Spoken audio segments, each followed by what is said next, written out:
Hello, this is Arthur Clarke speaking to you from my home in Colombo, Sri Lanka. As I approach my 90th birthday, my friends are asking me how it feels to have completed 90 orbits around the sun. Well, I actually don't feel a day older than 89. Of course, some things remind me that I have indeed qualified as a senior citizen. As Bob Hope once said, you know you're getting old when the candles cost more than the cake. I'm now perfectly happy to step aside and watch how things evolve. But there's also a sad side to living so long. Most of my contemporaries and old friends have already departed. However, they've left behind many fond memories for me to recall. I now spend a good part of my day dreaming of times past, present and future. As I try to survive on 15 hours sleep a day, I have plenty of time to enjoy vivid dreams. Being completely wheelchaired doesn't stop my mind from roaming the universe. On the contrary, in my time, I've been very fortunate to have seen many of my dreams come true.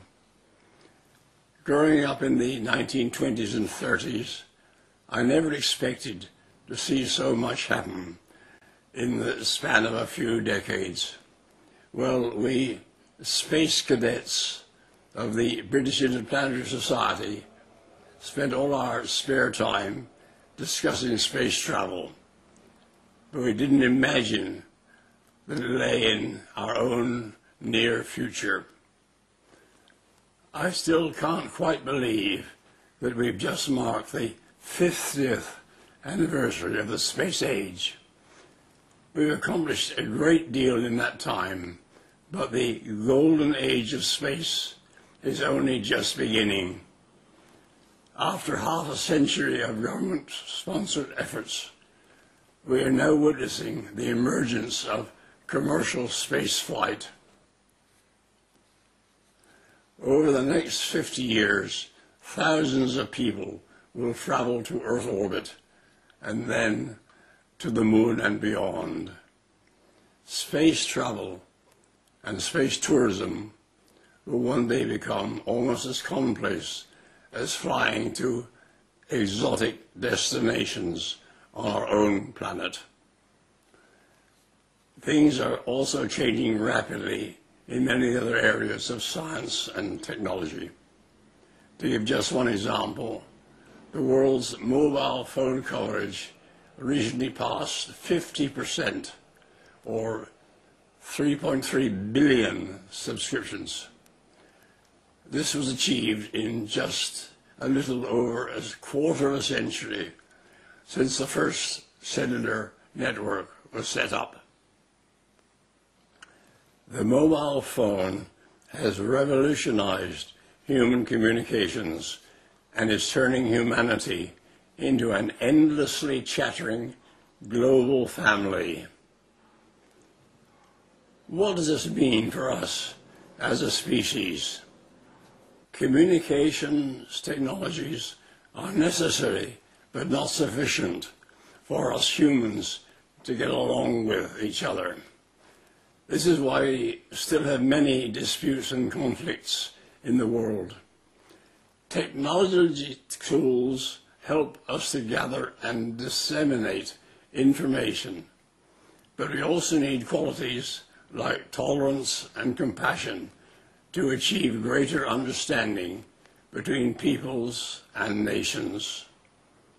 I have great faith in optimism as a guiding principle. if only because it offers us the opportunity of creating a self-fulfilling prophecy. So I hope that we've learned something from the most barbaric century in history, the 20th. I would like to see us overcome our tribal divisions and begin to think and act as if you're one family. That would be real globalization. As I complete 90 orbits, I have no regrets and no more personal ambitions. But if I may be allowed just 3 wishes, they would be these. Firstly, I would like to see some evidence of extraterrestrial life. I've always believed that we're not alone in the universe, but we are still waiting for E.T. to call us or give us some kind of sign. We have no way of guessing when this might happen. I hope sooner rather than later. Secondly, I would like to see us kick our current addiction to oil and adopt clean energy sources. For over a decade, I've been monitoring various new energy experiments, but they've yet to produce commercial-scale results. Climate change has now added a new sense of urgency.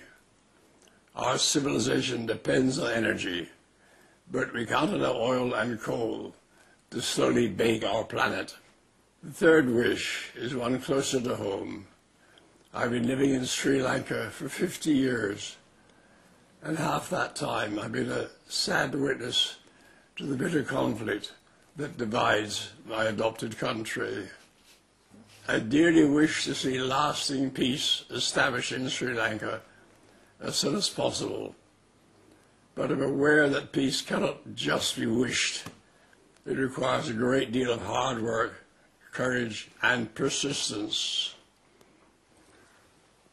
I'm sometimes asked how I would like to be remembered. I've had a diverse career as a writer, underwater explorer, space promoter, and science popularizer. Of all these, I want to be remembered most as a writer, one who entertained readers and hopefully stretched their imaginations as well. I find that another English writer who, coincidentally, also spent much of his life in the East, expressed this very well.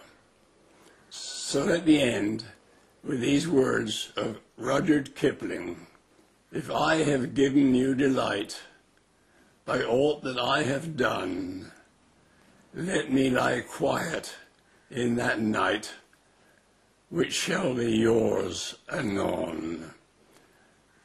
And for the little span, the dead are born in mind. Seek not to question other than the books I leave behind. This is Arthur Clarke saying thank you and goodbye from Colombo.